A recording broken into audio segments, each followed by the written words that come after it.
Assalamualaikum warahmatullahi wabarakatuh. Perkenalkan nama saya Yasmin Latifa dengan NIM 203516516392. Saya dari Sikom kelas Ruang 4. Di sini saya akan membawakan materi strategi komunikasi verbal dan nonverbal dalam seni benjang. Pendahuluan dari materi saya yaitu Paguyuban Layung Putra sebagai bahan penelitian. Alasan penulis memilih paguyuban tersebut karena dalam paguyuban tersebut diisi oleh anak-anak muda yang ingin mengangkat kembali kesenian benjang yang hampir ditelan zaman, yang artinya ditelan oleh modernisasi. Yang dimana paguyuban tersebut ingin kesenian benjang dapat terangkat kembali derajatnya dan semakin banyak orang mengetahui kesenian benjang yang awalnya merupakan kesenian rakyat yang berupa seni gulat tapi akhirnya berkembang menjadi kesenian yang biasa dilaksanakan pada saat arak-arakan Kitanan dan acara khusus lainnya oleh para masyarakat daerah Bandung Timur khususnya. Paguyuban Layang Putra ini masih bertahan sampai sekarang ini, terus berusaha mempertahankan kesenian tradisional yang mulai ditinggalkan oleh anak muda pada zaman sekarang. Dalam penelitian ini, penulis akan meneliti bagaimana pola komunikasi verbal dan nonverbal gulat bejang sebagai seni tradisional yang pada paguyuban Layung Putra Ujung Berung yang pada dasar kesenian bejang tersebut sebagai bentuk kesenian ciri khas yang mulai ditinggalkan oleh masyarakat. Manusia-manusia yang bergabung dalam sebuah kelompok memiliki karakteristik dan sifat-sifat yang berbeda. Oleh karena itu, budaya adalah suatu perangkat yang rumit di mana nilai-nilai yang dipolerasikan sebagai suatu citra yang mengandung pandangan atas keistimewaan sendiri. Faktor sosial lain yang menyebabkan tumbuhnya komunikasi budaya adalah usaha pelestarian gulat benjang, di mana mereka berusaha untuk menciptakan kesadaran dan sensitivitas terhadap budaya yang dimiliki. Slide selanjutnya adalah kerangka teori. Berdasarkan latar belakang situasi yang telah saya uraikan sebelumnya, maka dirumuskan permasalahan dalam penelitian sebagai berikut. Bagaimana pola komunikasi verbal dan nonverbal gulat benjang sebagai seni tradisional pada paguyuban Layung Putra Ujung Berung? Pada dasarnya, perumusan masalah ini merupakan gambaran mengenai pola komunikasi verbal dan nonverbal gulat benjang sebagai seni tradisional pada paguyuban Layung Putra Ujung Berung yang hendak diteliti. Selanjutnya adalah metode penelitian. Metode penelitian kualitatif ini merupakan penelitian yang sifatnya mendalam dari subjek yang diteliti. Subjek Subjek dalam penelitian kualitatif merupakan aspek yang fundamental. Karena apa? Karena penelitian kualitatif ini mempunyai sifat membangun pandangan subjek. Penelitian ini tentang pola komunikasi verbal dan nonverbal gulat benjang sebagai seni tradisional pada paguyuban Layang Putra Ujung Berung.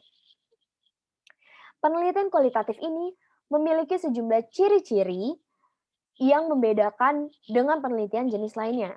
Penelitian kualitatif bertujuan mempertahankan bentuk dan isi perilaku manusia dan menganalisis kualitas-kualitasnya. Oke, ini adalah slide selanjutnya yaitu hasil penelitian. Yang kita ketahui adalah komunikasi yang dibagi menjadi dua yaitu verbal dan nonverbal. Yang pertama saya akan jabarkan adalah situasi komunikasi secara verbal. Di sini ada tiga. Yang pertama adalah speech situation, di mana memperlihatkan identitas yang ditonjolkan, yaitu gulat benjang yang di dalamnya terdapat pesan verbal berupa bahasa Sunda, karuhun yang mempunyai arti bahasa identitas masyarakat Sunda. Yang kedua adalah speech community, yaitu proses tradisi pada saat melakukan yaitu gulat benjang sebagai bagian dari kesenian tradisional Sunda khususnya ujung berung di mana para sesepuh memberikan petuah atau nasihat mengenai makna dari gulat benjang, menciptakan situasi kekeluargaan yang diiringi dengan tembang kembang kerem atau bunga merah, sorong dayung atau ujung dayung, dan renggong goncang atau gerak cepat. Dan yang ketiga adalah speech event, yaitu gulat benjang. Seringkali membahas tentang pesan informasi mengenai kekuatan, kekeluargaan, respect, sportivitas, dan lain sebagainya. Yang kedua adalah komunikasi secara nonverbal. Sama dengan situasi komunikasi verbal, nonverbal pun dibagi menjadi 3, yaitu speech situation. Speech situation ini memperlihatkan identitas yang ditonjolkan pada gulat benjang yang di dalamnya terdapat teknik benjang itu sendiri berupa nyentok atau hentak kepala, ngabelit atau melilit badan lawan, belit gigir atau giliran mengunci lawan, belit harap, mengunci bagian depan lawan, belit bakung, mengunci bagian belakang badan lawan, dobelson, mengunci sepenuhnya, ankle, sampai tidak bergerak. Angkat, yaitu membanting lawan, dangkekan, mencekik lawan, hapsai, ngagebot atau menarik sampai lawan tak berdaya. Yang kedua ada speech community.